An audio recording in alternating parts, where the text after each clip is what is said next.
সালাতু ওয়াস সালাম মন্ত্রিসভার সমস্ত মন্ত্রী উজির নাজির যারা ছিল সবাইকে হযরতে সুলাইমান আলাইহিস সালাতু ওয়াস সালাম একত্রিত করলেন। হযরতে সুলাইমান বললেন, আমি বিবাহ করব, কিন্তু মেয়ের মধ্যে 4টা গুণ থাকা লাগবে। 1 নম্বর, মেয়েটা দেখতে অনেক সুন্দর হতে হবে, কারণ স্ত্রী যদি সুন্দর না হয় পুরুষ মানুষ অন্য নারীর দিকে চোখ চলে যেতে পারে। এই জন্য নবী সুলাইমান আলাইহিস সালাতু ওয়াস সালাম বললেন, আমি এমন মেয়েকে বিবাহ করব যে মেয়েটা দেখতে অনেক সুন্দর হতে হবে। 2 নম্বর, মেয়ের মধ্যে আমানতদারি থাকতে হবে। 3 নম্বর, মেয়েটার বংশ অনেক ভালো হতে হবে, কারণ আমি নবী সুলাইমান, আমি হলাম সারা পৃথিবীর বাদশা, আমার বংশটা হলো নবুয়তি বংশ। আমার বাবা দাউদ উনিও তো একজন নবী, এই জন্য বংশের দিক থেকেও তো মিল থাকা লাগবে।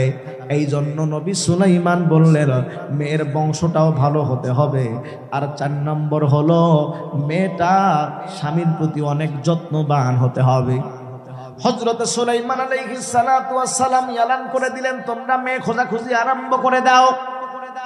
এই 4 গুণওয়ালা মেয়েকে যেই জায়গার মধ্যে পাবা, আমি নবী সুলাইমানের কাছে তোমরা খবর দাও, আমি ওই মেয়েটাকেই বিবাহ করব। নবী সুলাইমান যখন এলান করে দিলেন, মন্ত্রিসভার লোকেরা সমস্ত জায়গার মধ্যে খবরটা ছড়ায়া দিয়া দিল। মুসি পাড়ার মধ্যে খবর চলে গেল, জেলে পাড়ার মধ্যে খবর চলে গেল, মাস্টার পাড়ার মধ্যে খবর চলে গেল, শহরের মধ্যে খবরটা চলে গেল, গ্রামের মধ্যে খবরটা চলে গেল, সমস্ত জায়গার মধ্যে খবরটা পৌঁছে দেওয়া হলো, নবী সুলাইমান বিবাহ করবেন, কিন্তু মেয়ের মধ্যে গুণ থাকা লাগবে কয়টা? আর জোরে বলেন কয়টা? 4 গুণ থাকা লাগবে মেয়ের মধ্যে। নবী সুলাইমান তার এরকম ভাবে মন্ত্রিসভার লোকদের মাধ্যমে এরকম ভাবে এলান করে দিয়া দিল। বিভিন্ন জায়গার মধ্যে মেয়ে খোঁজা আরম্ভ হয়ে গেছে, কিন্তু নবী সুলাইমানের সঙ্গে কে বিবাহ দিবে? উনি তো সারা পৃথিবীর বাদশা। নবী সুলাইমান একদিকে বাদশা, আর একদিকে উনি হলেন নবী। সুতরাং অন্যান্য মানুষেরা নবী সুলাইমানের কাছে বিবাহের প্রস্তাব দিতে অনেক ভয় পাওয়া যাইতেছে।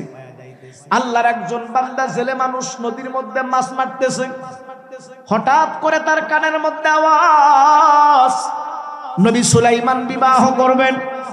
আল্লাহর বান্দা ছেলে মানুষ, তার মনের মধ্যে আগ্রহ জন্মে গেল, নবী সুলাইমান বিবাহ করবেন 4 গুণওয়ালা মেয়েকে। আল্লাহ পাক রব্বুল আলামিন আমার মেয়েটাকেও তো অনেক সুন্দর বানিয়েছেন। নবী সুলাইমান বলেছিলেন মেয়েটা অনেক সুন্দর হতে হবে, আমার মেয়েটাও সুন্দর। 2 নম্বর বলেছিলেন মেয়েটাকে আমানতদার হতে হবে, আমার মেয়েটাও তো অনেক বড় আমানতদার। বলে মেয়েটা পর্দাশীল হতে হবে, বলে আমার মেয়েটাও তো অনেক পর্দাশীল। 4 নম্বর, বংশটাও ভালো হতে হবে। শুধুমাত্র এই জায়গার মধ্যে আমি আটকা পড়ে গেলাম, আমি হলাম জেলে বংশের মানুষ, আর নবী সুলাইমান উনি হলেন সারা পৃথিবীর বাদশা, আর একদিক হলো নবুয়তি বংশের মানুষ। কিন্তু জেলের মনের মধ্যে অনেক ইচ্ছা, আল্লাহ পাক রব্বুল আলামিন যদি আমার মেয়েটাকে নবী সুলাইমানের সঙ্গে যদি বিবাহের ব্যবস্থা করে দিতেন, কিয়ামতের ময়দানে আল্লাহ পাকের কাছে বলতাম, রে আল্লাহ, সেরকম কোন নেক আমল করতে পারি নাই, আল্লাহ নবী সুলাইমানকে আমি জামাই বানিয়েছি, আমার মেয়েটাকে একজন পয়গম্বরের হাতে তুলে দিতে পেরেছি। আয় আল্লাহ, এই কাজটা আমি করেছি, মালিক তুমি আমাকে এর ওসিলায় মাফ করে দাও। আমি আল্লাহর কাছে যেন এই আশাটা করতে পারি। এই আশা নিয়ে জেলে নবী সুলাইমানের সঙ্গে নিজের মেয়ের বিবাহের জন্য মনে মনে ইচ্ছা করে ফেললো। জোরে বলেন সুবহানাল্লাহ। কিন্তু ইচ্ছা করলে কি আর আশা কখনো পূরণ হয়ে যায়? জেলে মানুষ দেরি না করে বিকালবেলা যখন বাড়ির মধ্যে চলে গেছে, এ ধামরাইয়ের পর্দার অন্তরালের মা, এলাকার যুবক ভাই, বৃদ্ধ বাবাজিরা, মাইকের আওয়াজ যাদের কান পর্যন্ত যাচ্ছে, কথাগুলা দিলের কান দিয়া বুঝেন। এই জেলে মানুষ যখন তার বিবির কাছে চলে গেল, যাওয়ার পর ডাক দিয়া বলে, বিবি তোমার কাছে কি খবর পৌঁছে গেছে? বলে কি খবর? বলে নবী সুলাইমান বিবাহ করবেন। নবী সুলাইমান যেই সমস্ত শর্ত দিয়েছে, সব শর্তগুলা তো আমাদের মেয়ের মধ্যে আছে। শুধুমাত্র কেবলমাত্র একটা শর্ত নাই, সেটা হলো বংশটা একরকম নয়। নবী সুলাইমান হলেন নবুয়তি বংশের মানুষ, আর আমরা হলো জেলে বংশের মানুষ। এই জায়গার মধ্যে গ্যাপ হয়ে গেছে। বিবি ডাক দিয়া বলে, স্বামী আমার, মুখের মধ্যে যা আপনি একবার বের করেছেন, দ্বিতীয়বার আপনি আর মুখ দিয়া দ্বিতীয়বার কথাটা বের করবেন না। কারণ নবী সুলাইমান যদি জানে আমরা নবী সুলাইমানের সঙ্গে মেয়ে দেওয়ার জন্য মনে মনে নিয়াত করেছি, দেশের মধ্যেও থাকতে দেবে না। ও স্বামী, বামন হয়ে কখনো চাঁদের আশা করা যায় না। বামন হয়ে কখনো চাঁদের আশা করা যায় না। আমরা হলাম গরিব মানুষ, কই নবী সুলাইমান সারা পৃথিবীর বাদশাহ। এরকম আশা আর কল্পনা আপনার মধ্যে কেমনে আসে? যা আপনি জবান দিয়ে একবার বের করেছেন, দ্বিতীয়বার যেন আপনার জবান দিয়ে আর বের না হয়। জেলে বেচারার মনটা খারাপ হয়ে গেল। কিতাবের মধ্যে আছে, বিকাল বেলা ওই জেলের মেয়ের তার মা তার মাথার মধ্যে চিরুনি করে দিচ্ছে, তৈল লাগাইয়া দিতেছে। অমনি জেলের বউ ডাক দিয়া বলতেছে, মা রে, তোর বাবার সাহস দেখে আমি অসহ্য হয়ে গেলাম। বলে, মা, আমার বাবা আবার কি এরকম দুঃসাহস দেখাইলো? বলে, মা, তুমি কি জানো নবী সুলাইমান বিবাহ করবেন? দেশের মধ্যে এলান করে দিয়েছে পয়গম্বর সুলাইমান। তোর বাবা বলে তোকে নাকি নবী সুলাইমানের সঙ্গে বিবাহ দিয়ে দিবে। তোর বাবার কত বড় দুঃসাহস! বামন হয়ে কেমনে চাঁদের আশা করে রে মা? অমনি মেয়েটা ডাক দিয়া বলে, মা গো, আমার বাবা তো খারাপ কিছুই বলে নাই। আস্তে কর সুবহানাল্লাহ, আর একটু জোরে কর সুবহানাল্লাহ। মেয়ের দিলের মধ্যে ইমানি পাওয়ার কেমন! এ ধামরায়ের মধুডাঙ্গার মা বোনেরা ভালো করে শুনে নাও। দেখেন আল্লাহর বান্দির দিলের মধ্যে কি রকম ইমানি পাওয়ার, আল্লাহর প্রতি তার কেমন আত্ম আর বিশ্বাস। আল্লাহর বান্দা জেলের মেয়ে ডাক দিয়া বলে, মা, ও মা, তুমি কি জানো না যে আল্লাহ পাক রব্বুল আলামিন নবী সুলাইমানকে সারা পৃথিবীর বাদশা বানিয়েছেন? ওই আল্লাহই তো আমাদেরকে গরিব বানিয়েছেন। সবকিছু করেন যিনি, জোরে বলেন তো উনি কে? ও মা, আল্লাহ পাক যদি চাইতেন নবী সুলাইমানকে আমার বাড়ির চাকর বানাইয়া আল্লাহ পাক রব্বুল আলামিন আমাকে নবী সুলাইমানের মালিকও বানায়া দিতে পারতেন। যে আল্লাহ নবী সুলাইমানকে বাদশাহী দান করেছেন, ওই আল্লাহই তো আমাদেরকে সেই দেশের প্রজা বানাইছে। যে আল্লাহ নবী সুলাইমানকে অট্টালিকার মালিক বানায়া দিয়েছে, ও মা, ওই আল্লাহই তো আমাদেরকে কুড়ে ঘরে থাকার ব্যবস্থা করে দিয়েছে। আমার আল্লাহ তো এত বড় মহান। আল্লাহ যদি চায় নবী সুলাইমানের থেকে বাদশাহী কেড়ে নিয়া আমার বাড়ির চাকর বানাইয়া আল্লাহ পাক আমার বাড়ির মধ্যেও তো নবী সুলাইমানকে রাখতে পারেন। জোরে বলেন তো এমন ক্ষমতা আমার মালিকের আছে না নাই? জোরে কোন, জোরে কোন, আছে না নাই? বাদশাকে ফকির বানান, ফকিরকে বাদশা বানান। সবকিছু যিনি করেন, জোরে বলেন তো উনি কে? নবী সুলাইমান আলাইহিস সালাতু ওয়াস সালামকে তো, ও মা, আপনি হয়তো মন খারাপ করবেন না, আমারও কেমন জানি মনে হয়, আমারও তো মনে চায় নবী সুলাইমানের যদি আমি বিবি হইতে পারতাম। যখন মেয়ে নবী সুলাইমানের বিবি হওয়ার কথা বলেছে, মা তার মেয়েকে এমন জোরে একটা থাপ্পড় মারছে, মেয়েটা অনেক দূরে গিয়ে ছিটকে পড়েছে। অমনি মেয়েটা চোখের পানি ছেড়ে দিয়ে ডাক দিয়া বলে, মা, আমি কি জন্য নবী সুলাইমানের বিবি হইতে চাইলাম? ও মা, কিয়ামতের ময়দানে যেন মালিককে বলতে পারে, মালিক, আল্লাহ তোমার পয়গম্বরের বিবি বানাইছো আল্লাহ, যাতে করে মালিক পয়গম্বরের বিবি হওয়ার কারণে আল্লাহ তুমি আমাকে মাফ করে দাও। নবী সুলাইমান সারা পৃথিবীর বাদশা, আমি নবী সুলাইমানের বিবি হইয়া আমি রানী হব, এটা মূলত আমার মাকসাদ না। কারণ আমি নবী সুলাইমানকে এজন্য বিবাহ করতে চাই যাতে করে নবী সুলাইমানের বিবি হইয়া একজন নবীর যেন আমি খেদমত করতে পারি। চিৎকার দিয়া কোন সুবহানাল্লাহ। এই জন্য আমি প্রত্যেকটা দিন নামাজের পরে আল্লাহর কাছে আমি দোয়া করব আর আল্লাহকে ডাক দিয়া বলবো, আল্লাহ তুমি আমাকে নবী সুলাইমানের বিবি হিসাবে কবুল করে নাও। আল্লাহর কাছে আমি প্রত্যেকটা দিন নামাজ পড়ে পড়ে দোয়া করব, মা আমার কেমন জানি বলে আল্লাহ যদি চান আমার মনের আশাকে আল্লাহ পূরণ করতে পারেন। চিৎকার দিয়া কোন সুবহানাল্লাহ। আমার ভাইরা 6 মাস হয়ে গেছে, এইদিকে জেলের মেয়ে ডাক দিয়ে বলতেছে, মা আমি নবী সুলাইমানের কাছে চিঠি পাঠাবো, আমি নবী সুলাইমানের কাছে চিঠি লিখবো। ও পয়গম্বর সুলাইমান, আপনি যেমন মেয়ে চাচ্ছেন, 4টা গুণ ওই মেয়ের মধ্যে থাকতে হবে। 3টা গুণ তো আল্লাহ পাক আমার মধ্যে দিয়েছেন, শুধুমাত্র কেবলমাত্র আমার বংশটা একটু নিম্নমানের, কিন্তু চিন্তা কইরেন না নবী সুলাইমান, আপনার যদি আমি বিবি হইতে পারি, আপনি যদি কখনো অসুস্থ হয়ে যান, আপনাকে ছেড়ে আমি কখনো কোথাও যাব না। আপনার বিপদের মধ্যে সবসময় আপনার পাশেই থাকবো।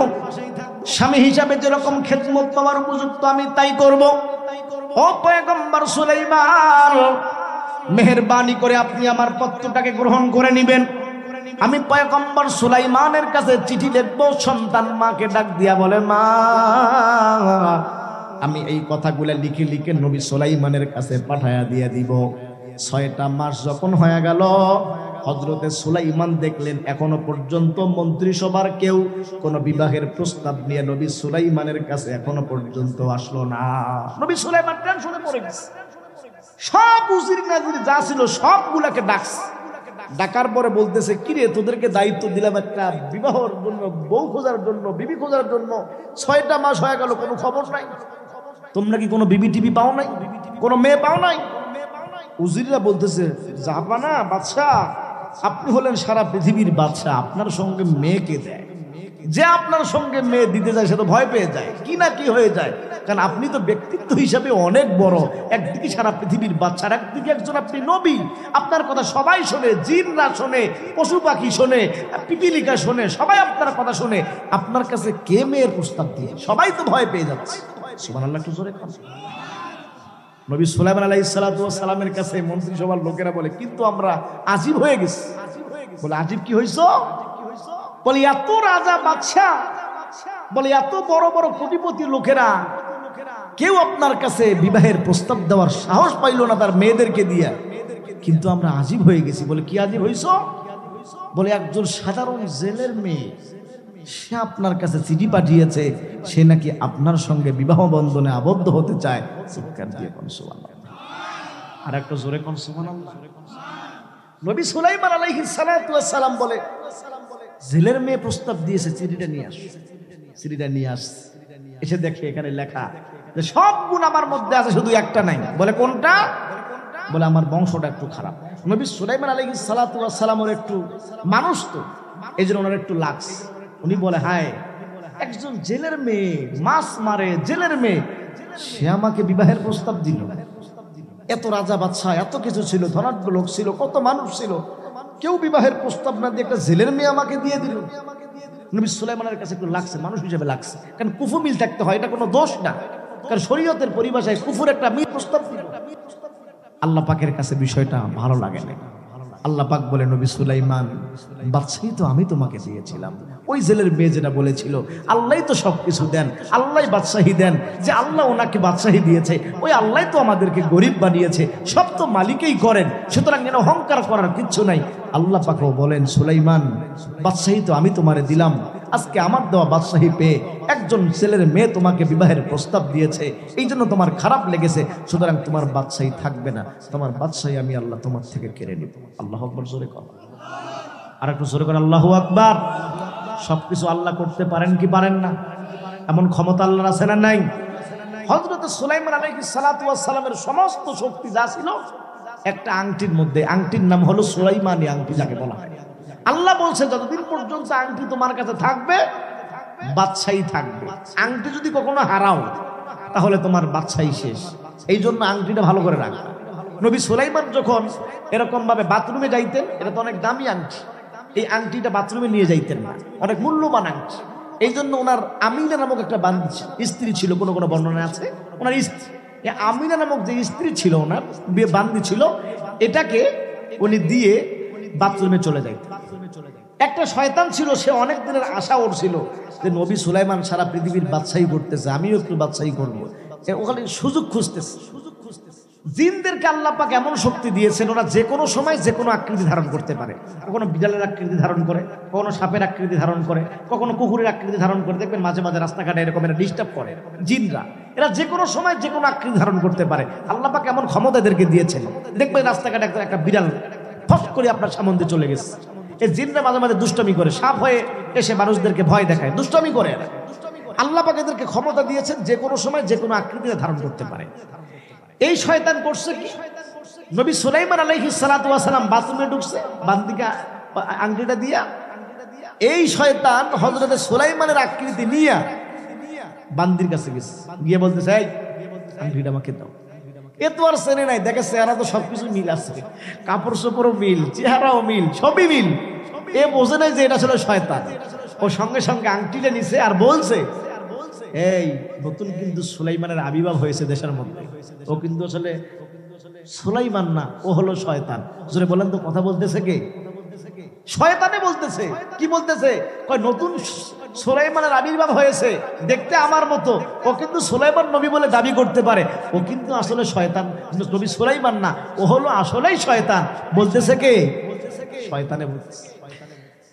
এই জন্য সুলাইমানের আকৃতি ধারণ করে আংটি যখন শয়তানের কাছে, আল্লাহ বলছে আংটি যার কাছে ক্ষমতা তার কাছে। যখন আংটি শয়তানের কাছে চলে আসছে, বলে ক্ষমতাও শয়তানের কাছে চলে আসছে। সুলাইমান নবী আলাইহিস সালাতু ওয়াস সালাম এখনো বাথরুমের মধ্যে উনি আছেন, এখনো বের হন নাই। এই শয়তান আংটি নিয়ে সুলাইমানের আকৃতি ধারণ করে ডাইরেক্ট সিংহাসনের উপরে বসে এলান দিচ্ছে, আমি গোপন সূত্রে জানতে পেরেছি নব্য সুলাইমানের এরকম ভাবে আবির্ভাব হয়েছে, সাবধান, ও কিন্তু সুলাইমান বলে দাবি করবে, তোমরা সচ্চার থাকো। আমি গোপন সূত্রে জানতে পেরেছি কিছুক্ষণের মধ্যেই ও মহলের মধ্যে প্রবেশ করবে, তোমরা যদি ওকে দেখো তাহলে সঙ্গে সঙ্গে ওকে আর রাখবা না, মেরে তক্তা বানায় ওকে নদীর মধ্যে ভাসায় দিয়ে দিবা। নাউজুবিল্লাহ, একটু জোরে বলেন। নবী সুলাইমান আলাইহিস সালাতু ওয়াস সালাম যখন বাথরুম থেকে বের হয়ে গেল, দেখেন আল্লাহ পাক রব্বুল আলামিন কেমনে নবী সুলাইমান আলাইহিস সালাতু ওয়াস সালামের থেকে ক্ষমতাটা কেড়ে নিয়ে নেয়। এরপরে আল্লাহ পাক রব্বুল আলামিন আবারও নবী সুলাইমানকে আবারও বাদশাহী দিয়েছেন। পরে বলবো ইনশাআল্লাহ। কষ্ট হচ্ছে না? কষ্ট হচ্ছে? আমার ভাইয়েরা কথাগুলা দিলের কান দিয়ে বুঝেন। ও ধামরাইয়ের মা বোনেরা ভালো করে শুনে না, মাইকের আওয়াজ যাদের কান পর্যন্ত যায় সবাইকে বলি দিলের কান দিয়ে বোঝার চেষ্টা করেন। হযরতে সুলাইমান আলাইহিস সালাতু ওয়াস সালাম যখন বাথরুম থেকে বের হয়েছে, আমিনা নামক বান্দির কাছে যখন আসছে, আসার পর ডাক দিয়া বলে আমার আংটিটা আমারে দাও। আমিনা নামক বান্দি শুধু একবার নবী সুলাইমানের চেহারার দিকে তাকায়, আর একবার তার পায়ের দিকে তাকায়, আর একবার তার মাথার দিকে তাকায়। আমিনা নামক বান্দি ডাক দিয়া বলে ওহো, আমি তো কিছুক্ষণ আগেই জানতে পেরেছি সুলাইমান নবীর আকৃতি ধারণ করে একজন আসবে, সে হলো শয়তান, তুমি মনে হয় সেই শয়তান। আল্লাহর বান্দি তো চিনতে পারে না ইনি হলেন নবী সুলাইমান। সুলাইমান আলাইহিস সালাতু ওয়াস সালাম আজীব হয়ে গেলেন, কি ঘটলো? বলে আপনি যদি কিছু মনে না করেন মহলের দিকে যান, তাহলেই আপনি বুঝতে পারবেন। নবী সুলাইমান আলাইহিস সালাতু ওয়াস সালাম বান্দির সাথে বেশি কথাবার্তা না বলে যখন তিনি প্রাসাদের দিকে চলে গেলেন, যখন তিনি মহলের দিকে ছুটলেন, এই দিকে শয়তান তো আগেই জানে নবী সুলাইমান ঢুকবে। এই দিকে নবী সুলাইমান আলাইহিস সালাতু ওয়াস সালামের ঢোকার আগে শয়তান এলান করে দিল কিছুক্ষণের মধ্যে নব্য সুলাইমান বলে দাবি করবে একজন, সে ঢুকবে শয়তান। এই জন্য তোমাদের যার কাছে যা আছে তা দিয়ে ওকে রক্তাক্ত করে ওকে নদীর মধ্যে তোমরা ফেলাইয়া দিয়ে দিবা। নবী সুলাইমান যখন প্রাসাদের মধ্যে ঢুকলো, নবী সুলাইমান আজীব হয়ে গেল। আমার সিংহাসনের মধ্যে আমার মতো চেহারা, সেদিকে সিংহাসনের মধ্যে বসে আছে। নবী সুলাইমান কি কথা বলবে? ওইদিকে শয়তান বলেছে মারো ওকে, ধরো। নবী সুলাইমান আলাইহিস সালাতু ওয়াস সালামকে চিনতে না পারে দেশের জনগণ হযরতে সুলাইমানকে সুলাইমান না ভেবে দেশের জনগণ হযরতে সুলাইমানকে মেরে রক্তাক্ত করে নদীর মধ্যে ফেলাইয়া দিল। চিৎকার দিয়া বলেন নাউজুবিল্লাহ। এ মুসলমান ইমানদার আল্লাহর গোলাম, কথাগুলা দিলের কান দিয়ে বোঝার চেষ্টা করতে হবে। যেই মালিক নবী সুলাইমান আলাইহিস সালাতু ওয়াস সালাম, তিনি একজন নবী, তিনি একজন সারা পৃথিবীর বাদশা। যেই নবী সুলাইমান আলাইহিস সালাতু ওয়াস সালামের সামান্য ভুলের কারণে আল্লাহ পাক রব্বুল আলামিন সেই দেশের জনগণের মাধ্যমে দেশের বাদশাকে রক্তাক্ত করে নদীর মধ্যে আল্লাহ পাক ফেলানোর ব্যবস্থা করে দিয়েছে। সুতরাং আজকেও পৃথিবীর মধ্যে যারা আল্লাহর বিরুদ্ধাচরণ করতেছে, নবীর বিরুদ্ধাচরণ করতেছে, কোরআনের বিরুদ্ধাচরণ করতেছে, এরকম মানুষের জীবন নিয়ে খেলতামাশা শুরু করে দিয়েছে। ও মুসলমান, আপনারা বলেন সে আল্লাহ কি পারেন না সেই দেশের জনগণের মাধ্যমে রক্তাক্ত করে নবী সুলাইমানের মতো তাকেও এরকম নদীর মধ্যে ভাসায়া দিতে পারেন? এমন ক্ষমতা জোরে বলেন তো আমার মালিকের আছে না নাই? নবী সুলাইমানকে দেশের জনগণের মাধ্যমে রক্তাক্ত করে আল্লাহ পাক নদীর কিনারার মধ্যে ফেলা দিয়ে দিয়েছে। ওই যে জেলে বেচারা, যে জেলে বেচারার মনের মধ্যে অনেক আশা ছিল, কি ছিল?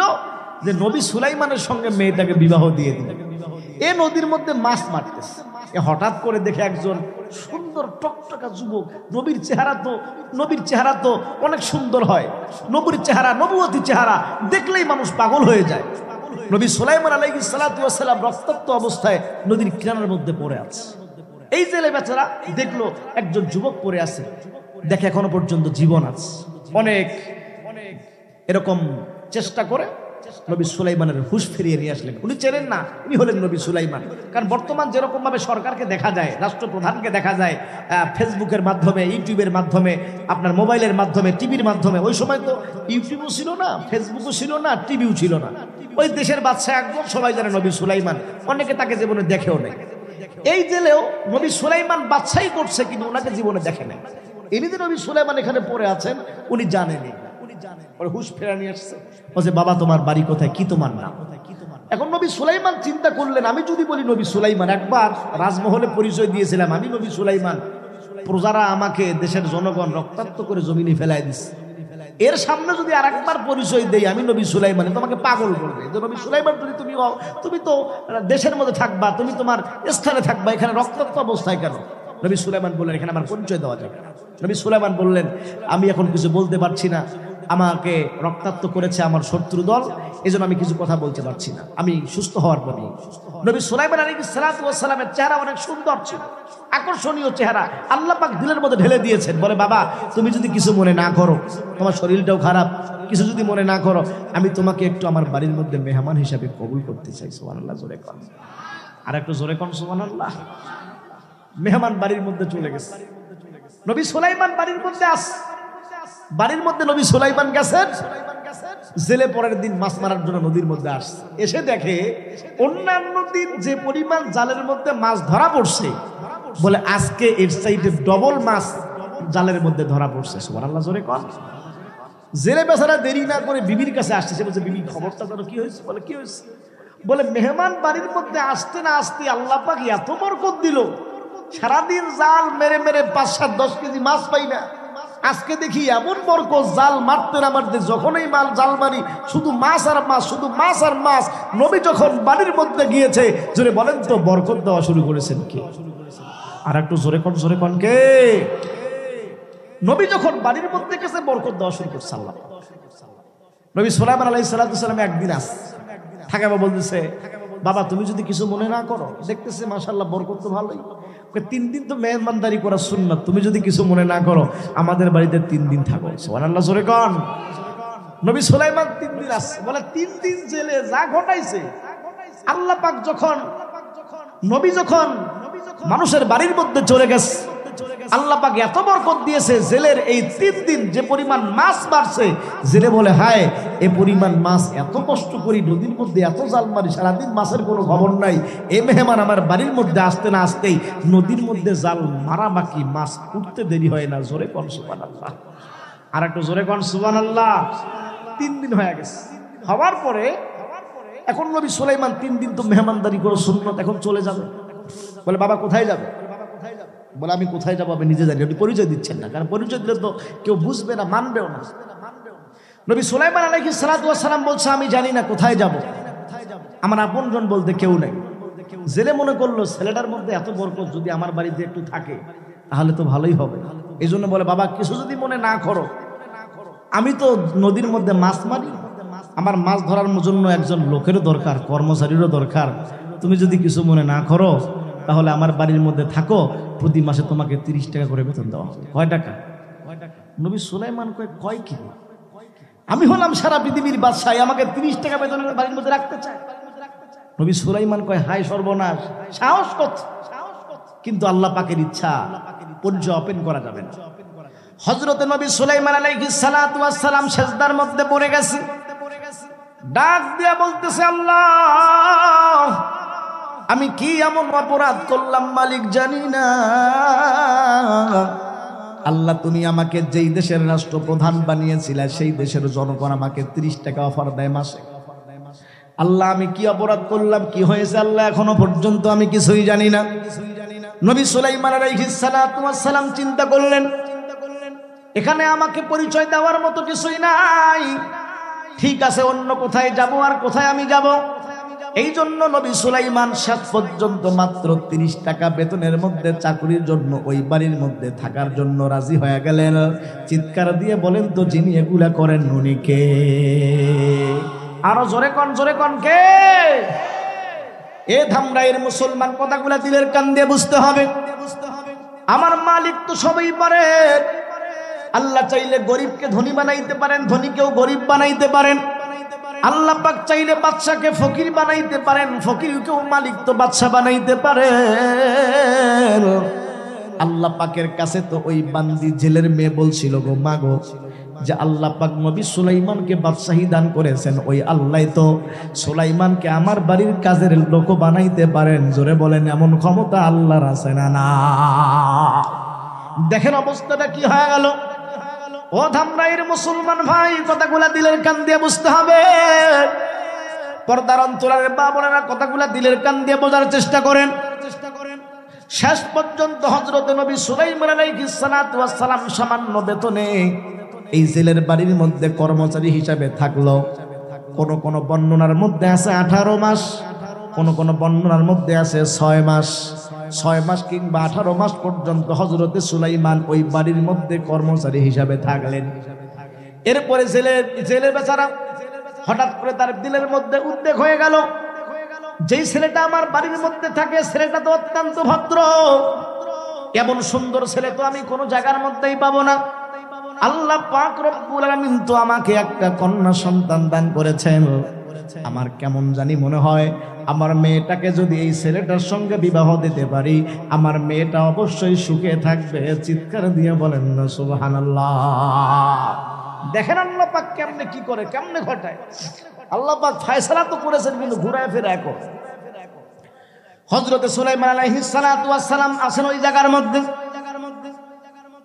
প্রথমে হযরত সুলাইমান আলাইহিস সালাতু ওয়াস সালামকে জেলে বেচারা ডাক দিয়া বলে, বাবা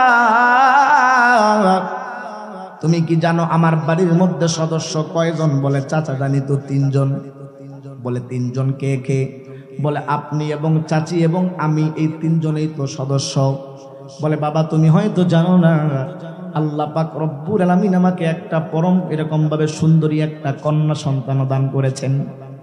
এই জন্য বাবা তুমি যদি কিছু মনে না করো, আল্লাহ পাক আমাকে অনেক সুন্দরী একটা মেয়ে দান করেছেন বাবা। আমি চাচ্ছি আমার মেয়েটাকে আমি তোমার সঙ্গে বিবাহ দিতে চাই, তুমি কি রাজি নাকি? নবী সুলাইমান আলাইহিস সালাতু ওয়াস সালাম এখনো পর্যন্ত জানেন না তার সঙ্গে মালিক কোন খেলা খেলতে যাচ্ছেন, আল্লাহ পাক তার সঙ্গে কি করতে যাচ্ছেন। এখন নবী সুলাইমানের হুঁশ ফিরে আসে নাই। হযরতে সুলাইমান চিন্তা করে দেখলো আমার তো থাকারও কোনো জায়গা নাই, যাওয়ারও কোনো জায়গা নাই।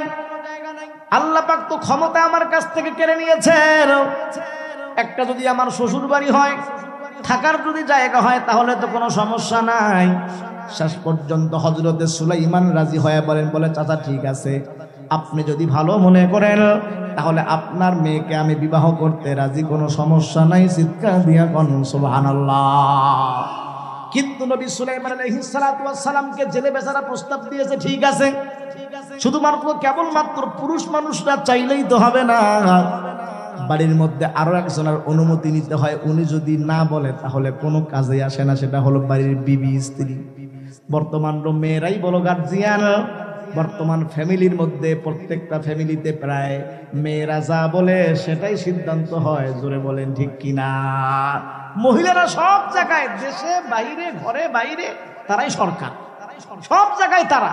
ঘরের মধ্যেও সরকার তারা, ঘরের বাইরে দেশের সরকারও তারা। এজন্য সব জায়গায় তারাই কর্তৃত্ব চালাইতেছে। পুরুষ মানুষ শুধু একাই সিদ্ধান্ত নিলে হবে না, বিবির কাছে গেছে। যাওয়ার পরে বলতেছে, বিবি একটা তোমাকে কথা বলতেছে। কষ্ট হচ্ছে আপনার? সামনে বলবো না, ছেড়ে দিব, শেষ করবো। দেখেন অবস্থাটা কি হয়। বিবিকে গিয়ে বলতেছে, বিবি তোমাকে একটা কথা বলতে চাই। বলে কি কথা? বলে আমাদের বাড়িতে যে ছেলেটা থাকে 6 মাস থেকে বা 18 মাস থেকে প্রায় 1 বছর থেকে, এই ছেলেটা যে থাকে, ছেলেটা কেমন? মানে অনেক সুন্দর। এরকম ছেলে হয় না, লাখে একটা ছেলে, দেখতেও কত সুন্দর। মানে মেয়েদের চরিত্রগুলি দেখেন, মেয়েরা এখন এক কথা বলে, কিছুক্ষণ পর আর এক কথা বলে। এই হলো মেয়েদের চরিত্র। দেখেন অবস্থাটা কি। বলে ছেলে তো অনেক সুন্দর, এরকম ছেলে হয় না, লাখে একটা ছেলে। বলে বিবি তুমি বলতেছো? বলে হ্যাঁ আমি বলতেছি। তাহলে আমি সিদ্ধান্ত নিয়েছি মনে মনে, এমন তোমার কথা মতো যেহেতু ভালো ছেলে, সুতরাং এমন ছেলেটার সঙ্গে আমি একটু আমার মেয়েটাকে বিবাহ দিতে চাই। যেই কথা বলছে আর বলছে, সর্বনাশ, এই ছেলে কি ভালো ছেলে? যদি ভালো ছেলে হইতো তাহলে কি মানুষ রক্তাক্ত করে নদীর কিনারার মধ্যে ফেলাইয়া দিত? এমন ছেলের সঙ্গে আমার কলিজার টুকরা মেয়েকে আমি বিবাহ দিব না। দেখছেন, কিছুক্ষণ আগে বললে এত ভালো, এখন যেই বিবাহের কথা বলছে সঙ্গে সঙ্গে বলছে যে না, হবে না। স্বামী বেচারাও জানে মেয়েকে, স্ত্রীকে কেমনে খুশি করতে হয়। বাজারের মধ্যে চলে গেছে, যাওয়ার পরে সুন্দর একটা লাল শাড়ি, স্ত্রী পছন্দ করে রসগোল্লা, রসগোল্লা নিচ্ছে, মিষ্টি একটা পান সামনে নিয়ে আসছে। এসে বলতেছে, বিবিকে বলতেছে, তুমি একটু এই লাল বেনারসি শাড়িটা পরে আমার সামনে চলে আসো।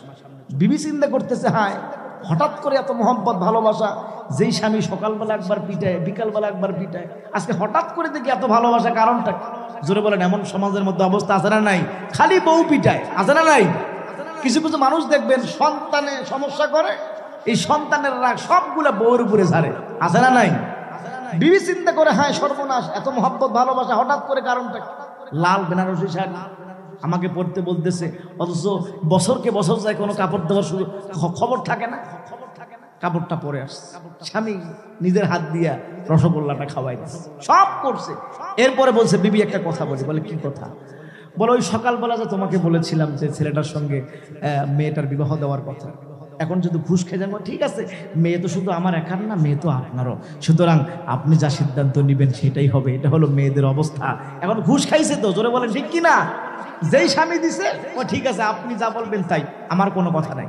দেখেন মেয়েদের অবস্থাটা কি হয়। এক পর্যায়ে নবী সুলাইমান আলাইহিস সালাতু ওয়াস সালাম রাজি, শ্বশুর রাজি, শাশুড়ি রাজি, মেয়েও রাজি, সবাই রাজি। এক পর্যায়ে বিবাহটা হয়ে গেল। সুবহানাল্লাহ, একটু জোরে কোন, আর একটু জোরে কোন সুবহানাল্লাহ। যেই মেয়েকে বিবাহ করতে নবী সুলাইমান আলাইহিস সালাতু ওয়াস সালাম, তিনি এরকম ভাবে বলেছিলেন, একটা জেলের মেয়েকে আমাকে বিবাহ করবে, এটা কেমনে হয়? নবী সুলাইমান আলাইহিস সালাতু ওয়াস সালাম যেটাকে একটু মনের মধ্যে আর মনে করেছিলেন, লজ্জাজনক মনে করেছিলেন, আল্লাহর এমন ক্ষমতা, সেই আল্লাহ সেই মেয়ের বাড়ির মধ্যে নবী সুলাইমানকে কাজের লোক বানায়া নবী সুলাইমানের সঙ্গে সেই মেয়েকে বিবাহের ব্যবস্থা করে দিলেন। জোরে কোন সুবহানাল্লাহ। মজার পর্বটা হলো সামনে। জেলের মেয়ের সঙ্গে নবী সুলাইমানের বিবাহ হয়েছে, এখনো পর্যন্ত বাসর রাত হয়নি। এখনো পর্যন্ত আগামীকাল বাসর রাত হবে, ফুলসজ্জা রাত হবে। এইদিকে দেশের অবস্থা তো খুব খারাপ। নবী সুলাইমান তো আজ থেকে দেশ থেকে পদত্যাগ করেছেন, দেশ ছাড়ছে 6 মাস কিংবা 1.5 বছর হয়। এই 6 মাস বা 1.5 বছরের মধ্যে দেশ চালাইতেছে কে? খবর আছে আপনাদের? কে দেশ চালাইতেছে? শয়তান। এই শয়তান এই 6 মাস বা 12 মাস বা এই 1.5 বছরে দেশের মধ্যে যাওয়ার কারণে দেশের অবস্থা সব উলটপালট হয়ে গেছে। চাউলের কেজি ছিল 50 টাকা, এবার ফেলছে 100 টাকা। পেঁয়াজের কেজি ছিল 60 টাকা, এবার ফেলাইছিল 160 টাকা। দেশের লোকেরা মনে করে, হ্যাঁ দেশের মধ্যে যে আছে একে মানুষ নাকি শয়তান? আসলে তো শয়তান, জোরে কোন ঠিক কিনা? এ দেশের মধ্যে আসার কারণে সব জিনিসের দাম তুমুল হারে বাড়ায় ফেলছে। এ তো আসলে মানুষ নাই, আসলে তো শয়তান, আসলে তো শয়তান, জোরে কোন ঠিক। অবস্থাটা কি হয়েছে? হযরত সুলাইমান আলাইহিস সালাতু ওয়াস সালাম, তার পাশের মধ্যে একজন যে জিন ছিল, আসিফ বিন বারখিয়া, ওর খাদেম ছিল। এ চিন্তা করে দেখলো, হায় নবী সুলাইমান তো মাঝে মাঝে আমাকে বলতেন, এটা আদেশ করতেন, ওটা আদেশ করতেন, 6 মাস হয়ে যায় এদিকে কিছু বলে না, কারণটা কি? এ আসলে নবী সুলাইমান নাকি অন্য কেউ? আমাকে একটু দেখতে হবে। ও এরকম একটু চোখের কিনারা দিয়ে ভালো করে দেখতেছে, হায় সর্বনাশ, এ তো নবী সুলাইমান না, এ তো আমাদের জাতি ভাই শয়তান। কারণ শয়তান শয়তান গেছে নে, জোরে কোন ঠিক কিনা? এক জিন আর এক জিনকে চেনে। এ দেখে হায় সর্বনাশ, এ তো নবী সুলাইমান নাই, এ তো শয়তান নবী সুলাইমানের রূপ নিয়ে জায়গার মধ্যে বসে আছে। খপ করে হাতটা ধরে ফেলছে, কিরে তুই এখানে কেন? এই 6 মাস বা 1 বছরে এগুলো করছো না দেশের মধ্যে? সব উলট পালট করে ফেলছো। দেশের মানুষ আজকে অবস্থা খারাপ অবস্থার মধ্যে আছে, সারা বছর কি এগুলো করতেছ? শয়তান তো বুঝে ফেলছে, হায় আমাকে তো চিনে ফেলছে। এ মারছে একটা দৌড় মারছে। কিছুক্ষণ পর সে হাওয়ার সঙ্গে মিশে গেছে। যে আংটিটা ছিল, আংটি যতক্ষণ পর্যন্ত আছে ততক্ষণ পর্যন্ত সে মিশতে পারতেছে না। সঙ্গে সঙ্গে সে আংটিটা একটা নদীর মধ্যে ফেলাইয়া দিয়ে দিল। সুবহানাল্লাহ, একটু জোরে কর, আর একটু জোরে কর সুবহানাল্লাহ।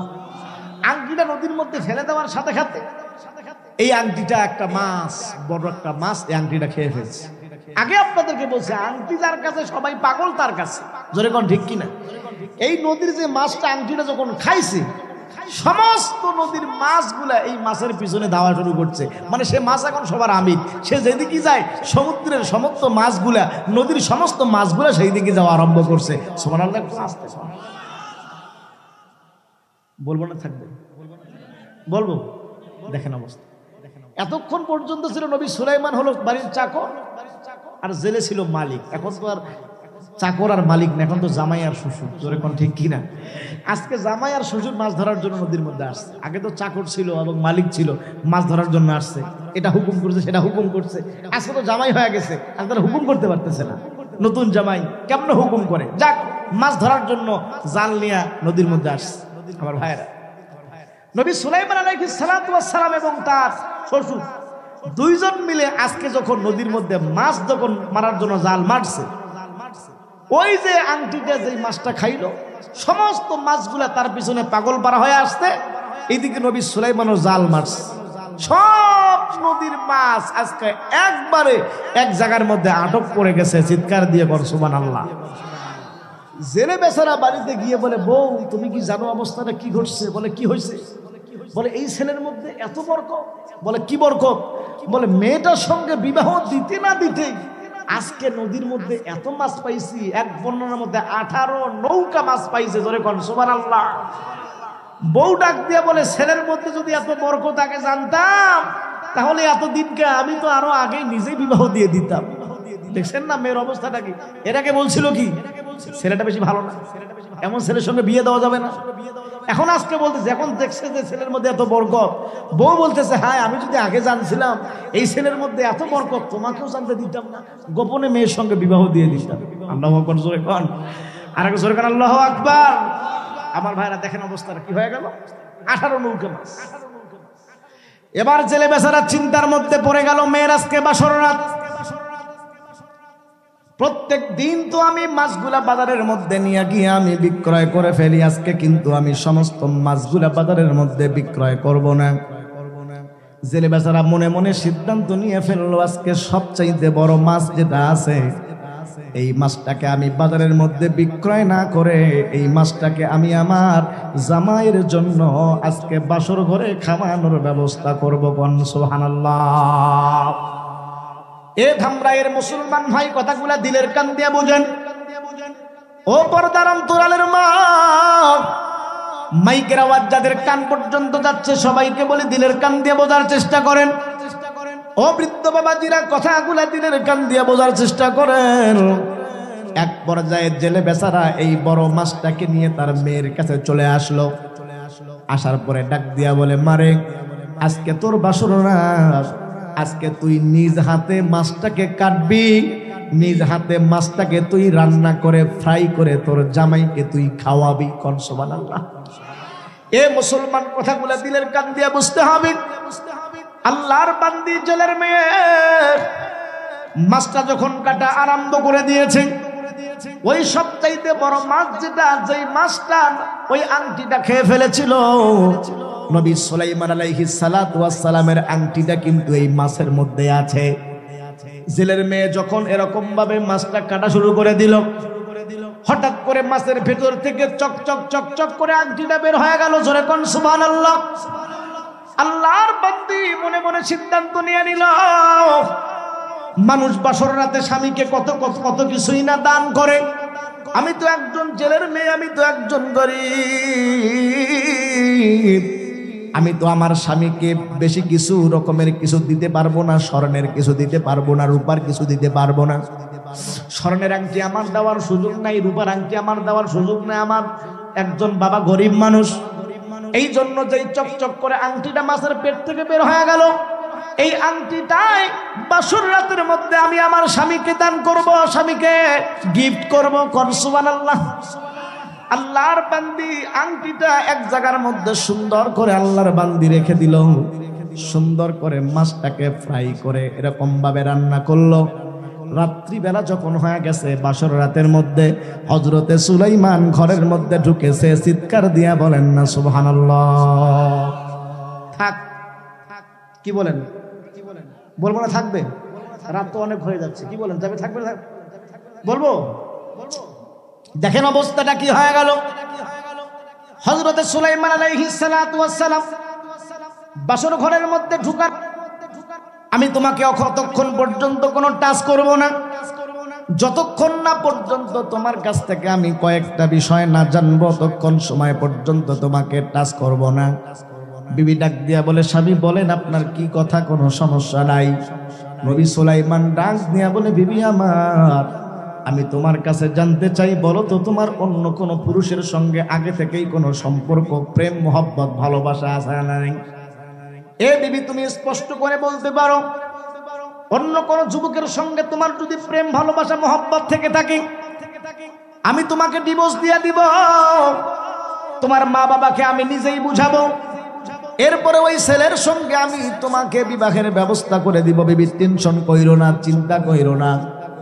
ছেলের মেয়ে ডাক দিয়া বলে, স্বামী আমার, আসলে আমি মিথ্যা কথা বলবো না, আমি একটা যুবককে অনেক ভালোবাসতাম, একটা যুবককে আমি অনেক মোহাব্বত করতাম, অনেক ভালোবাসতাম। ও স্বামী, আপনাকে বিবাহ করার আগ পর্যন্ত ওই যুবকের মোহাব্বত, ভালোবাসা আমার অন্তরের ভিতরে ছিল, কিন্তু আমার মা বাবা যেহেতু আপনার সঙ্গে আমার বিবাহের ব্যবস্থা করে দিয়েছেন, এই জন্য আমি ওই যুবকের মোহাব্বত, ভালোবাসা সবগুলা অন্তর থেকে বের করে দিয়েছি। এই জন্য স্বামী, কোনো চিন্তার কারণ নাই, আপনি স্বামী হিসাবে আমার কাছ থেকে যা পাবার যোগ্য সব আপনি পাবেন। আমার মনের মধ্যে সমস্ত ভালোবাসা যা কিছু আছে সবগুলো আমি আপনার জন্য কোরবান করে দিব। চিৎকার দিয়ে বলেন সুবহানাল্লাহ। কিন্তু বর্তমান মা বোনদের, মেয়েদের অবস্থা তো এমন, যদি কোনো বাসর রাতের মধ্যে স্ত্রীকে যদি কোনো স্বামী যদি জিজ্ঞাসা করে, বলো তো তোমার কোনো স্বামী কোনো ছেলের সঙ্গে সম্পর্ক আছে না নাই, মেয়েরা বলবে, এমন রাবেয়া বসরিয়া বাঙালি আমাদের মেয়েরা বলবে, অন্য ছেলের সঙ্গে সম্পর্ক থাকা তো দূরের কথা, বলবে আমি তো অন্য কোনো ছেলের দিকে তাকাই না, এমন কথাই বলবে। জোরে বলেন ঠিক কিনা? কিন্তু আল্লাহর বান্দি তো দিলের মধ্যে একমাত্র আল্লাহর ভয়, মিথ্যার কোনো আশ্রয় নেয় নাই। আল্লাহর বান্দি বলে ফেললেন, আমি একটা যুবককে ভালোবাসতাম, কিন্তু আপনার সঙ্গে বিবাহের আগ পর্যন্ত ভালোবাসাটা ছিল, আপনার সঙ্গে বিবাহের পর ভালোবাসাটা বন্ধ হয়ে গেছে, এখন সমস্ত ভালোবাসা যা হবে সব একমাত্র আপনার স্বামীর জন্য। চিৎকার দিয়ে বলেন সুবহানাল্লাহ। বহুত দুঃখ আর আফসোসের বিষয় মুসলমান, ও ধামরাইয়ের পর্দার অন্তরালের মা, এলাকার যুবক ভাইয়েরা, কথাগুলা দিলের কান দিয়ে বুঝো। বর্তমান দিন যত যাচ্ছে পরকীয়ার সমস্যা তত বাড়তেছে। বর্তমান যুবক যুবতীদের অবস্থা এমন, বিবাহের পরেও দেখা যায় স্বামী বিদেশের মধ্যে চলে গেছে, 1 বছর 2 বছর পর্যন্ত স্বামীর কোনো খবর নাই। এইদিকে স্বামী বেচারা বিদেশ থেকে টাকা পাঠায়, আর বউ বিদেশের স্বামীর টাকা দিয়া অন্য ছেলের সঙ্গে সম্পর্কের মধ্যে জড়ায়া পড়ে, পরকীয়া করে। জোরে বলেন, সমাজের মধ্যে এমন চিত্র আছে না না? এ পর্দার অন্তরালের মা, মাইকের আওয়াজ যাদের কান পর্যন্ত যাচ্ছে, কথাগুলা দিলের কান দিয়ে বুঝতে হবে রে মা। তোমার স্বামীর মাল মা তোমার জন্য আমানত। তুমি যদি তোমার স্বামীর মালকে নষ্ট করো, তোমার স্বামী বিদেশ থেকে তোমার জন্য টাকা পাঠায়, কষ্ট করে তোমার জন্য টাকা পয়সার ব্যবস্থা করে, কিন্তু মা বোনেরা, আপনারা যদি এই সমস্ত টাকা পয়সা দিয়ে অন্য পুরুষের সঙ্গে সাক্ষাৎ করেন, পরকীয়া করেন, কিয়ামতের ময়দানে আল্লাহর আদালতের মধ্যে দাঁড়াতে হবে, জাহান্নামে যাইতে হবে। আল্লাহ পাক হেফাজত করুন। চিৎকার দিয়ে বলেন আমিন। আল্লাহর বান্দি ডাক দিয়া বলে, স্বামী আমার, একটা ছেলেকে আমি অনেক মহব্বত করতাম, ভালোবাসতাম, আপনার সঙ্গে বিবাহ হওয়ার সঙ্গে সঙ্গে সব মোহব্বত ভালোবাসা দিল থেকে উঠায়া ফেলছে। নবী সুলাইমান ডাক দিয়া বলে, বিবি বলো তো সেই ছেলেটাকে বলে তো কোনো লাভ নাই, যা হবার হয়ে গেছে। এবার নবী সুলাইমান আলাইহিস সালাতু ওয়াস সালাম পিরাপিরি করে বলতেছে, বিবি কোনো সমস্যা নাই, বলো সেই ছেলেটা কোন ছেলে, কোন ছেলেকে তুমি এত মহব্বত করতা, কোন ছেলেটাকে তুমি এত ভালোবাসতা। এবার আল্লাহর বান্দি ডাক দিয়া বলে, সেই ছেলেটার নাম হলো পয়গম্বর সুলাইমান। ও স্বামী, আপনি হয়তো জানেন না, নবী সুলাইমান আলাইহিস সালাতু ওয়াস সালাম একবার বিবাহ করবেন, দেশের মধ্যে এলান করে দিয়েছে 4টা মেয়ের মধ্যে শর্ত লাগবে। আমার মধ্যে 3টা ছিল কিন্তু একটা নাই। নবী সুলাইমানের কাছে আমি পত্রটা পর্যন্ত লিখেছিলাম, কিন্তু উনি আমার পত্রকে অ্যাকসেপ্ট করেন নাই, উনি আমার পত্রকে গ্রহণ করেন নাই। কিন্তু গ্রহণ না করলে কি হবে? আমি প্রত্যেকটা দিন নামাজের পরে আল্লাহর কাছে দোয়া করেছিলাম, আল্লাহ নবী সুলাইমানের সঙ্গে আমার বিবাহের ব্যবস্থা করে দাও। আল্লাহ কিয়ামতের ময়দানে একজন নবীর বিবি হিসাবে যেন দাঁড়াইতে পারি। আল্লাহ মালিক, তুমি আমার এই আশাটাকে পূরণ করে দাও। ও স্বামী, প্রত্যেকটা দিন নামাজের পরে আমি এই দোয়াটা আল্লাহর দরবারে করতাম, কিন্তু স্বামী কি দুঃখের পরিহাস, আল্লাহ আমার দোয়াকে কবুল করলো না। নবী সুলাইমান না জানি কোন মেয়েকে বিবাহ করে ফেলেছে, আমার কাছে তো সেই খবরও নাই। আল্লাহ পাক মনে হয় আমার এই দোয়াকে কবুল করে না। এই জন্য আমার মা বাবা তো আপনার সঙ্গে আমার বিবাহ দিয়েছে। নবী সুলাইমানের টনকটা নড়ে গেল। হায় রে, যেই মেয়েকে আমি বিবাহ করার জন্য একটু এরকম ভাবে আমি একটু অহংকার করেছিলাম, আল্লাহ পাকের কি ইচ্ছা, মালিক সেই মেয়ের বাড়ির মধ্যে তার বাড়ির কাজের লোক বানাইয়া আল্লাহ পাক শেষ পর্যন্ত সেই মেয়ের সঙ্গে আমার বিবাহের ব্যবস্থা করে দিলেন। জোরে বলেন তো, যিনি এগুলা করেন, জোরে বলেন তো উনি কে? আর জোরে বলেন তো উনি কে? এবার বিবি ডাক দিয়া, নবী সুলাইমান এখনো পর্যন্ত পরিচয় ওপেন করেন নাই। আল্লাহ পাক ডাক দিয়া বলে, সুলাইমান এখনো পর্যন্ত পরিচয় তোমাকে ওপেন করা যাবে না, খোলা যাবে না, এখনো তোমার পরিচয়কে তোমাকে গোপন রাখতেই হবে। নবী সুলাইমান আলাইহিস সালাতু ওয়াস সালাম কি তার বিবি ডাক দিয়া বলে, স্বামী আমার, মানুষ বাসর রাতের মধ্যে স্বামীকে কত কিছুই না উপহার দেয়। আমি তো একজন সামান্য ছেলের মেয়ে, খুব বেশি উপহার আপনাকে দিতে পারবো না। ও স্বামী, আপনাকে সামান্য একটা উপহার আমি দিতে চাই, এটা কিন্তু আপনি মন খারাপ করবেন না। আপনার এই সামান্য উপহারটাকে আপনি গ্রহণ করে নেবেন। নবী সুলাইমান আলাইহিস সালাতু ওয়াস সালাম ডাক দিয়া বলে, বিবি কোনো সমস্যা নাই, তুমি যা ইচ্ছা তাই দিতে পারো, ছোট হলেও দাও, কোনো সমস্যা নাই। উপহার তো উপহার, গিফট তো গিফট, ছোট হলেও গিফট, বড় হলেও গিফট। এবার বিবি ডাক দিয়ে বলতে, স্বামী একটু আপনার চোখটাকে আপনি বন্ধ করেন। নবী সুলাইমান আলাইহিস সালাতু ওয়াস সালাম চোখটাকে বন্ধ করে ফেললেন। ও মুসলমান ইমানদার আল্লাহর গোলাম, ও পর্দার অন্তরালের মা, দেখেন অবস্থাটা কি হয়ে গেল। নবী সুলাইমান আলাইহিস সালাতু ওয়াস সালাম চোখটাকে বন্ধ করে ফেলেছে। হাতটা যখন আগায়া দিয়েছে, নবী সুলাইমান আলাইহিস সালাতু ওয়াস সালামের হাতের মধ্যে তার স্ত্রী সেই তার আংটিটা আবারও ঢুকায়া দিলেন। চিৎকার দিয়ে বলেন না সুবহানাল্লাহ। নবী সুলাইমান আলাইহিস সালাতু ওয়াস সালামের হাতের মধ্যে আংটিটা চলে আসছে। নবী সুলাইমানের আংটি আল্লাহ পাক নবী সুলাইমানকে দান করলেন। মাঝখানের মধ্যে এতগুলো ঘটনা আল্লাহ পাক ঘটায়া নবী সুলাইমানকে জানা দিলেন, সুলাইমান, আমি আল্লাহর এমন ক্ষমতা, আমি আল্লাহ চাইলে ফকিরকে বাদশা বানাইতে পারি, বাদশাকে ফকির বানাইতে পারি। এই জন্য অহংকার করা যাবে না। জোরে বলেন তো, এগুলি সবগুলা যিনি করেন উনি কে? নবী সুলাইমান আলাইহিস সালাতু ওয়াস সালাম যখন হাতের মধ্যে আংটি পরছে, এবার বিবি ডাক দিয়া বলে, স্বামী আমার, আপনি চোখটাকে খোলেন, একটু চোখটাকে খোলেন। নবী সুলাইমান আলাইহিস সালাতু ওয়াস সালাম যখন চোখটাকে খুলে ফেলেছে, হঠাৎ করে তাকায়া দেখে, হায় আমার আংটি কেমন জানি, আমার আংটি আমার হাতের মধ্যে চলে আসছে। চিৎকার দিয়া বলেন সুবহানাল্লাহ। নবী সুলাইমান বলে, সর্বনাশ, আমার আংটি আমার হাতের মধ্যে আল্লাহ পাক ব্যবস্থা করে দিয়েছেন। নবী সুলাইমান এটা দেখে আল্লাহু আকবার একটা তাকবীর দিয়া ওই জায়গার মধ্যে, জমিনের মধ্যে বেহুশ হয়ে পড়ে গেছে। সুবহানাল্লাহ, একটু জোরে কর। বিবি আজিব হয়ে গেল। বাসর রাতের মধ্যে স্বামী আল্লাহু আকবার চিৎকার দিয়ে পড়ে গেল, সঙ্গে সঙ্গে তার মায়ের কাছে গেছে। মায়ের কাছে ডাক দিয়ে বলে, মা কেমন ছেলের সঙ্গে বিবাহ দিলা? বলে কি হয়েছে? বাসর রাতের মধ্যে স্বামী তো আমার বেউস। আগেই বলছিলাম ছেলেটা ভালো হবে না, তোর বাপ এবার আসুক, তোর বাপকে আমি এবার দেখে ছাড়বো। এই ছেলের মধ্যে তো জিনের আসর আছে। দেখছেন না মেয়ের অবস্থা কি, মহিলাদের অবস্থা কি?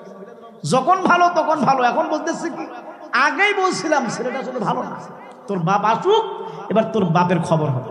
আমার ভাইয়েরা, আংটি আর দেরি না করে, ওই আংটির মধ্যে জিন আছে। সঙ্গে সঙ্গে শাশুড়ি দেরি না করে হযরতে সুলাইমান আলাইহিস সালাতু ওয়াস সালামের হাত থেকে আংটিটা খুলে নিল। হযরতে সুলাইমান আলাইহিস সালাতু ওয়াস সালাম বেহুশ হয়ে পড়ে আছে। তো হযরতে সুলাইমান আলাইহিস সালাতু ওয়াস সালাম বেহুশ হয়ে পড়ে থাক, আংটি শাশুড়ির কাছে থাক, বউয়ের জায়গার মধ্যে থাক।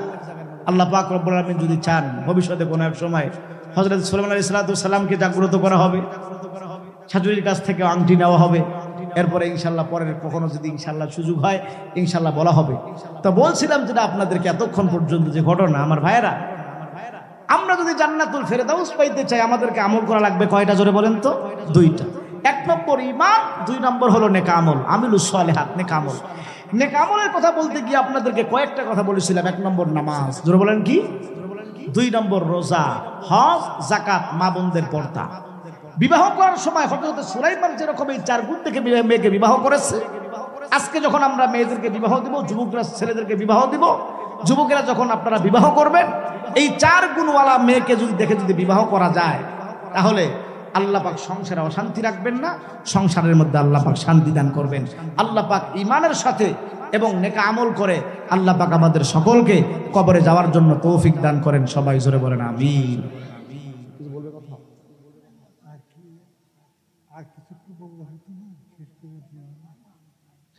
আলহামদুলিল্লাহ। তো বলছিলাম আংটি কার কাছে? শাশুড়ির কাছে। নবী সুলাইমান কোথায়? অজ্ঞান। নবী সুলাইমান কোথায়? অজ্ঞান।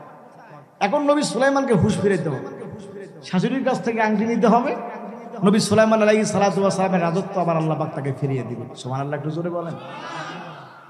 যখন এই জেলে বেচারা যখন বাড়ির মধ্যে চলে আসে, জেলের বউ ডাক দিয়ে বলতেছে, কি ব্যাপার? আমি আপনাকে আগেই বলছি আসলে এমন ছেলের সঙ্গে মেয়েকে বিবাহ দেওয়া যাবে না, আপনাকে কতবার নিষেধ করলাম, তাও আপনি জোর করে আমার এই কলিজার টুকরা মেয়েটাকে একটা জিনে ধরা ছেলের সঙ্গে বিয়ে দিলেন। এটা একটা কাজ করলেন আপনি। ছেলে বাসনাদের মধ্যে অসুস্থ অবস্থা পড়ে আছে, আংটি আমি খুলে ফেলছি, মাছের পেট থেকে আংটি বের হয়েছে, এই আংটির মধ্যে জিনে ভর করছে, সে আংটি আবার আমার মেয়েটাকে পরাইয়া দিয়েছে। আল্লাহ পাক রব্বুল আলামিন সঙ্গে সঙ্গে দেরি না করে আল্লাহ পাক বলছেন যে না, আর গোপন থাকার সময় নাই, এখন ওপেন রাখতে হবে, কারণ দেশ তো অচল। এই শয়তানে এই 6 মাসে দেশের অবস্থা যা করছে, এইদিকে দেশের প্রজা যারা আছে তারা আল্লাহর কাছে দোয়া করছে যে আল্লাহ এর থেকে আমাদেরকে হেফাজত করো। যে দেশের মানুষেরাও দোয়া করতেছে, আল্লাহ পাকও যাচ্ছে না, আর দেরি করা যাবে না। নবী সুলাইমান আলাইহিস সালাতু ওয়াস সালাম হুঁশ ফিরে পাইলেন। নবী সুলাইমান আলাইহিস সালাতু ওয়াস সালাম তখন বললেন, ডাক দিয়ে বললেন, শ্বশুর শাশুড়ি সবাইকে ডাক দিয়ে বললেন, আসলে ঘটনা ছিল এরকম। বলে কেমন? বলে আল্লাহ পাক আমাকে নবী সুলাইমান, আমি হলাম সেই সুলাইমান।